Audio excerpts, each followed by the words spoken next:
రైతు భరోసా పడుతుందా రేవంత్ రెడ్డి వచ్చినాక? పడతలేదు పడతలేదు బిడ్డ. ఎట్టున్నది రేవంత్ రెడ్డి వచ్చినాక?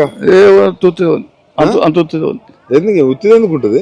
నిజమే ఇస్తలేడు ఇస్తలేడా? ఇస్తలేడు. అప్పుడు ఓట్లకు లివాడు మనం లివాడు ఓట్లు వేసాడు, ఓట్లు వేసాము ఇబ్బంది ఉంది. ఇబ్బంది ఉంది. కేసీఆర్ ఉన్నప్పుడు ఎట్లుండే? మంచిగా నేను సాటుకున్నా మంచిగా పేరు మంచిగా వచ్చింది. ఈయన పేరు ఎట్లా వస్తుంది? ఈయన పేరు నేను దాని ఇస్తలేనా అది ఇస్తలేనా నేను రైతులు అడుగు ఏం అడిగేది రుణమాఫీ ఏమీ లేదు. రుణమాఫీ కేసీఆర్ కట్టించాడు మంచిగా కట్టించాడు. ఆ రుణమాఫీ పోదాకే సపోర్ట్ చేస్తున్నాడు. 2500 మహిళలకు ఏది లేదు పింఛన్ అవుతుందా? 4000 పింఛన్ ఇస్తాను. 4000 ఏది లేదు కేసీఆర్ ఇచ్చిన పింఛన్ అంతేనా?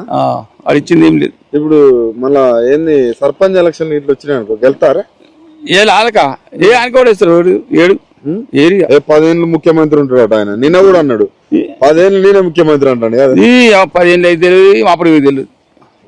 అంత పెద్ద మాట చెప్తున్నాను మాపడికి తెలియదు. ఎవడైనా బతికేందుకు బతకెందుకు.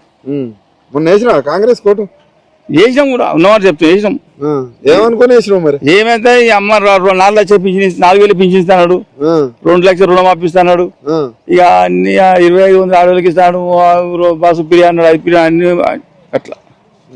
ఫైనల్ ఒక్క మాటలో రేవంత్ రెడ్డి ప్రభుత్వం చెప్పానంటే ఏం చెప్తా చెప్పు? ఏం చెప్పాలి బిడ్డ? పాతోడే అది కొత్త కదా. పాతోడే కేసీఆర్ అది వస్తున్నాడు.